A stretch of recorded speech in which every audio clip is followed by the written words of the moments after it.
আমি এখন রান্না করব বাঁধাকপি। আমি চুলাটা ধরিয়ে দিচ্ছি। চুলাটা ধরিয়ে দিলাম। কড়াইতে আগে তেল দিয়ে রেখেছিলাম। এখন আমি দুটো শুকনো লঙ্কা দিয়ে দিলাম, আর দিয়ে দিলাম সামান্য জিরে ফোড়ন।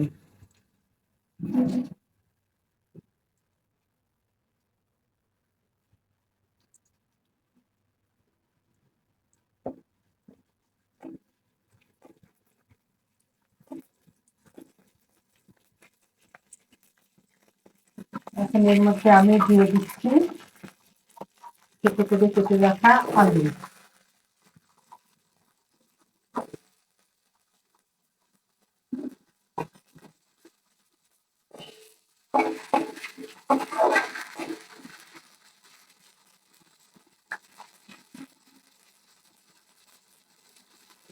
আলুগুলো একটু ভাজা ভাজা হবে, তারপরে আমি এর মধ্যে মশলা ছেড়ে দেবো।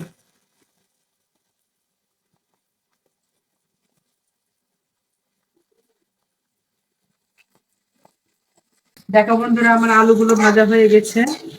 আমি এর মধ্যে এখন দিয়ে দেব পরিমাণ মতো হলুদ,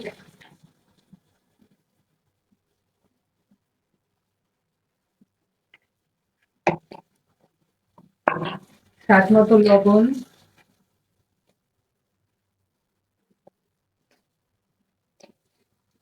আর দিয়ে দিচ্ছি আদা এবং জিরে বাটা।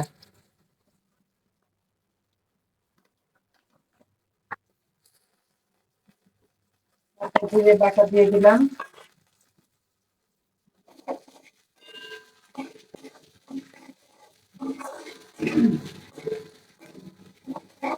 এখন এর মধ্যে আমি বাঁধাকপিটা দিয়ে দেব।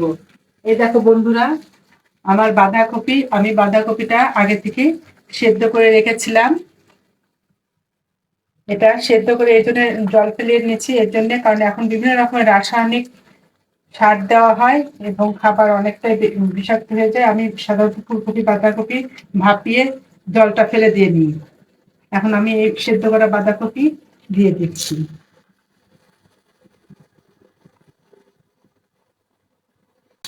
তোমরা নিশ্চয়ই দেখেছো, আমি রান্নার আগে বাঁধাকপিটা সেদ্ধ করে নিচ্ছিলাম।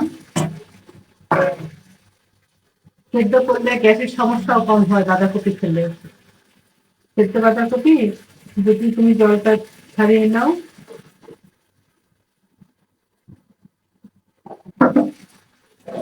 আর বাঁধাকপির সাথে কয়েকটা কাঁচা মরিচ দিয়ে দিলাম। আমি শুকনো মরিচের গুঁড়া দিই না, শুধু আদা জিরে বাটা দিয়েছি। দেখো, এরপরে আমি রান্নাটা করছি। এর মধ্যে আমি কিছুটা মটরশুঁটিও দিয়ে দেবো। কিছুক্ষণ পরে আমি কিছু মটরশুঁটি অ্যাড করবো।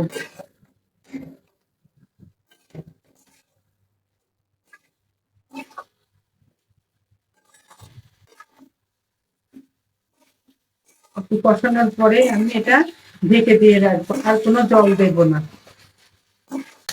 দেখো বন্ধুরা, আমি এই বাঁধাকপির মধ্যে কিছু মটরশুঁটি দিয়ে দিচ্ছি।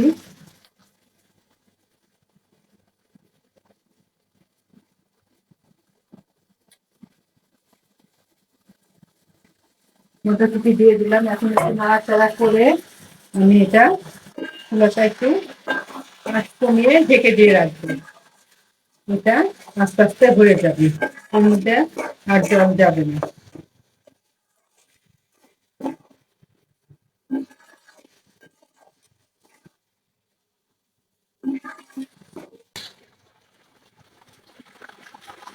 দেখো বন্ধুরা, এখন আমি এটা ঢেকে দিচ্ছি।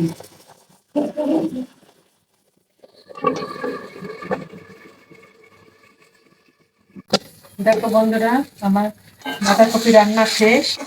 এখন আমি এর মধ্যে গরম মশলা গুঁড়ো আর সামান্য ঘি ছিটিয়ে নামিয়ে নেব।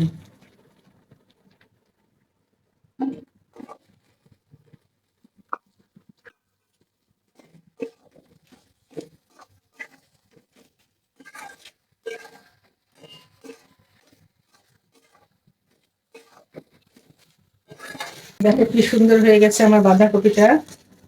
আমি গরম মশলা দিয়ে দিলাম। এখন সামান্য ঘি দিয়ে দেব। ঘি দিয়ে চুলাটা বন্ধ করে দেব।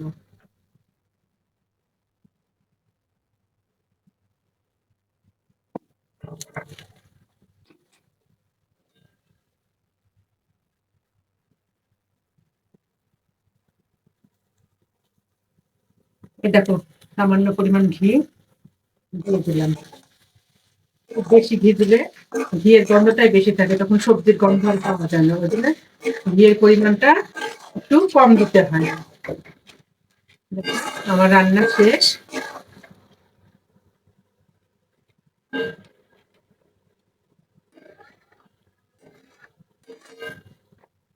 আমি এখন চুলাটা নিভিয়ে দেবো।